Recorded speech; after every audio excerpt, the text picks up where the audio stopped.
स्वागत है आपका कहानी के चौथे भाग में।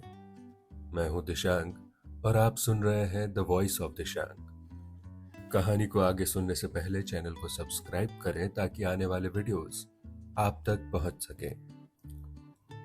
वातावरण इतना भारी हो गया था कि फिर पम्मी और कपूर ने कोई बात नहीं की। पम्मी ने चुपचाप टाइप करना शुरू किया और कपूर चुपचाप बर्टी की बातें सोचता रहा। घंटा भर बाद टाइपराइटर खामोश हुआ तो कपूर ने कहा, पम्मी, मैंने जितने लोगों को देखा है उनमें शायद बर्टी सबसे विचित्र है और शायद सबसे दयनीय भी। पम्मी खामोश रही, फिर उसी लापरवाही से अंगड़ाई लेते हुए बोली, मुझे बर्टी की बातों पर जरा भी दया नहीं आती। मैं उसको दिलासा देती हूं क्योंकि वो मेरा भाई है और बच्चे की तरह नासमझ और लाचार भी। कपूर चौंक गया। वो पम्मी की ओर आश्चर्य से चुपचाप देखता रहा, कुछ बोला नहीं। क्यों? तुम्हें ताज्जुब क्यों नहीं होता? पम्मी ने कुछ मुस्कुरा कर कहा, लेकिन मैं सच कहती हूं, वो बहुत गंभीर हो गई। मुझे जरा भी तरस नहीं आता इस पागलपन पर। क्षण भर चुप रही, फिर जैसे बहुत तेजी से बोली, तुम जानते हो उसके फूल कौन चुराता है? मैं उसके फूल तोड़कर फेंक देती हूं। मुझे शादी से नफरत है। शादी के बाद होने वाली आपसी धोखेबाजी से नफरत है और उस धोखेबाजी के बाद इस झूठ मूठ की यादगार और बेईमानी के पागलपन से नफरत है। और ये गुलाब के फूल, वो क्यों मूल्यवान है? इसीलिए ना कि इसके साथ बर्टी की जिंदगी की इतनी बड़ी ट्रेजेडी गुथी हुई है। अगर एक फूल के खूबसूरत होने के लिए आदमी की जिंदगी में इतनी बड़ी ट्रेजेडी आना जरूरी है, तो लानत है उस फूल की खूबसूरती पर। मैं उससे नफरत करती हूं, इसीलिए मैं किताबों से नफरत करती हूं। एक कहानी लिखने के लिए कितनी कहानियों की ट्रेजेडी बर्दाश्त करनी होती है। पम्मी चुप हो गई। उसका चेहरा सुर्ख हो गया। थोड़ी देर बाद उसका तैश उतर गया और वो अपने आवेश पर खुद शर्मा गई। उठकर वो कपूर के पास गई और उसके कंधों पर हाथ रख कर बोली, बर्टी से मत कहना, अच्छा? कपूर ने सिर हिलाकर स्वीकृति दी और कागज समेट कर खड़ा हुआ। पम्मी ने उसके कंधों पर हाथ रखकर उसे अपनी ओर घुमाकर कहा, देखो, पिछले 4 साल से मैं अकेली थी और किसी दोस्त का इंतजार कर रही थी। तुम आए और दोस्त बन गए, तो अब अक्सर आना। अच्छा, कपूर ने गंभीरता से कहा, डॉक्टर शुक्ला से मेरा अभिवादन कहना, कभी यहां जरूर आए। आप कभी चलिए, वहां उनकी लड़की है, आप उससे मिलकर खुश होंगी। पम्मी उसके साथ फाटक तक पहुंचाने चली गई तो देखा बर्टी एक चमेली की झाड़ में टहनियां हटा हटा कर कुछ ढूंढ रहा था। पम्मी को देखकर पूछा, तुम्हें याद है वो चमेली की झाड़ में तो नहीं छिपी थी? कपूर ने पता नहीं क्यों जल्दी पम्मी को अभिवादन किया और चल दिया। उसे बर्टी को देखकर डर लग रहा था। सुधा का कॉलेज बड़ा एकांत और खूबसूरत जगह पर बना हुआ था। दोनों ओर ऊंची ऊंची मेड़ और बीच में से कंकड़ की एक खूबसूरत घुमावदार सड़क। दाईं ओर चने और गेहूं के खेत, बेर और शहतूत के झाड़ और बाईं ओर ऊंचे ऊंचे टीले और ताड़ के लंबे लंबे पेड़। शहर से काफी बाहर देहात का सा नजारा और इतना शांत वातावरण, लगता था कि यहां कोई उथल पुथल, कोई शोरगुल नहीं है। जगह इतनी हरी भरी कि दर्जों के कमरों के पीछे ही महुआ चूता था और लंबी लंबी घास की दोपहरिया नीले फूलों की जंगली लतरें उलझी रहती थी। और इस वातावरण ने अगर किसी पर सबसे ज्यादा प्रभाव डाला था तो वो थी घेसू। उसे अच्छी तरह मालूम था कि बांस के झाड़ के पीछे किस चीज के फूल हैं। पुराने पीपल पर गिलोय की लतर चढ़ी है और करांदे के झाड़ के पीछे एक साही की मांद है। नागफनी की झाड़ी के पास एक बार उसने एक लोमड़ी भी देखी थी। शहर के एक मशहूर रईस साबिर हुसैन कामजी की वो सबसे बड़ी बेटी थी। उसकी माँ, जिन्हें उनके पिता अदन से ब्याह कर लाए थे, शहर की मशहूर शायर थी। हालांकि उनका दीवाना छपकर मशहूर हो चुका था, मगर वो किसी भी बाहरी आदमी से कभी नहीं मिलती जुलती थी। उनकी सारी दुनिया अपने पति और अपने बच्चों तक ही सीमित थी। उन्हें शायराना नाम रखने का बहुत शौक था।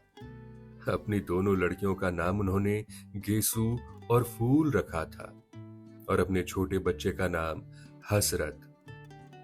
हाँ, अपने पति देव साबिर साहब के हुक्के से बेहद चिढ़ती थी, और उनका नाम उन्होंने रखा था आतिश फिजा।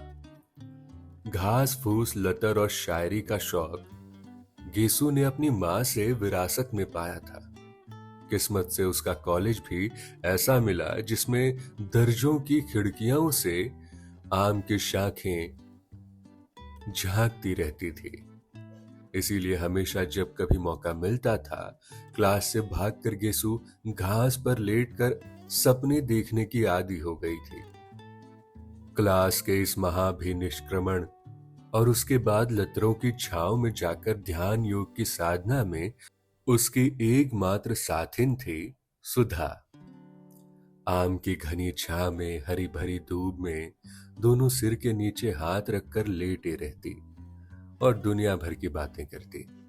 बातों में छोटी से छोटी और बड़ी से बड़ी किस तरह की बातें करती थी, ये वही समझ सकता है जिसने कभी दो अभिन्न सहेलियों की एकांत वार्ता सुनी हो। गालिब की शायरी से लेकर उनके छोटे भाई हसरत ने एक कुत्ते का पिल्ला पाला है, ये गेसु सुनाया करती थी। और शरद के उपन्यासों से लेकर ये कि उसकी मालिन ने गिलट का कड़ा बनवाया है, ये सुधा बताया करती थी।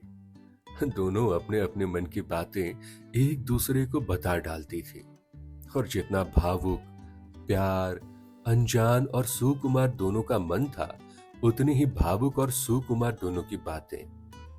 हाँ, भावुक सुकुमार दोनों ही थे, लेकिन दोनों में एक अंतर था। गेसु शायर होते हुए भी इस दुनिया की थी, और सुधा शायर ना होते हुए भी कल्पना लोक की थी। गेसु अगर झाड़ियों में से कुछ फूल चुनती तो उन्हें सूंघती, उन्हें अपनी चोटी में सजाती, और उन पर चंद शेर कहने के बाद भी उन्हें माला में पिरोकर अपनी कलाई में लपेट लेती। सुधा लतरों के बीच में सिर रखकर लेट जाती और पलकों से फूलों को देखती रहती, और आंखों से ना जाने क्या पीकर उन्हें उन्हीं की डालों पर फूलता हुआ छोड़ देती।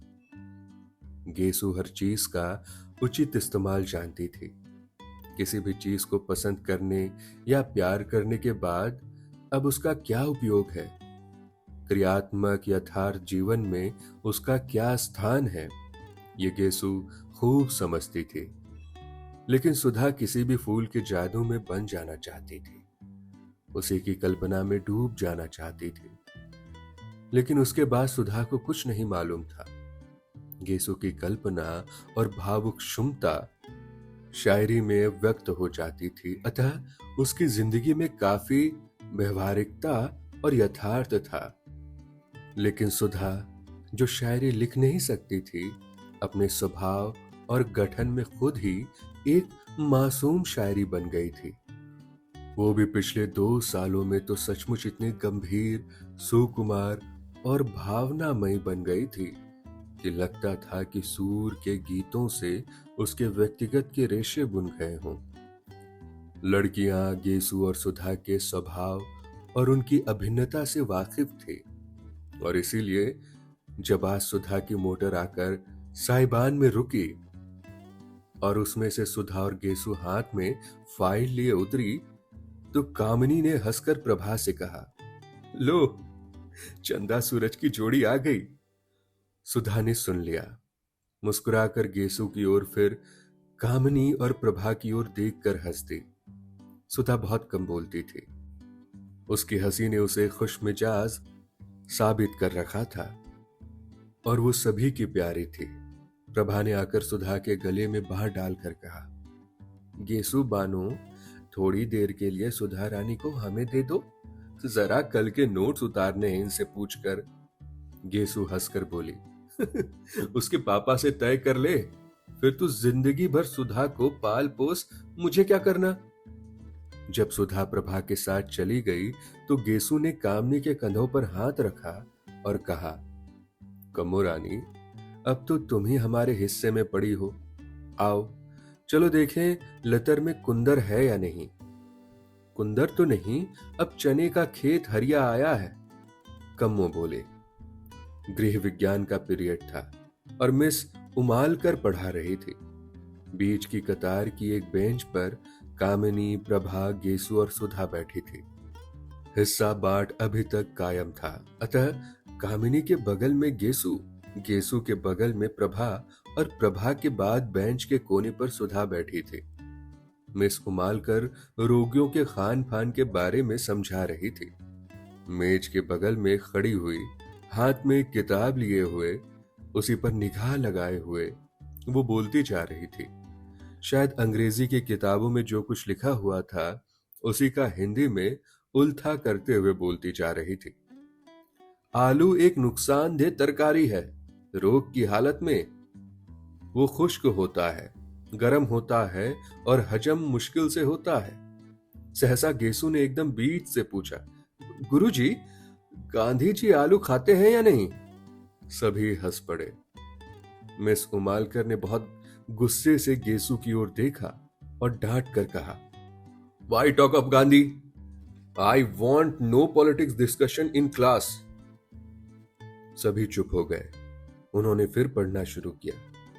जिगर के रोगियों के लिए हरी तरकारियां बहुत फायदेमंद होती है।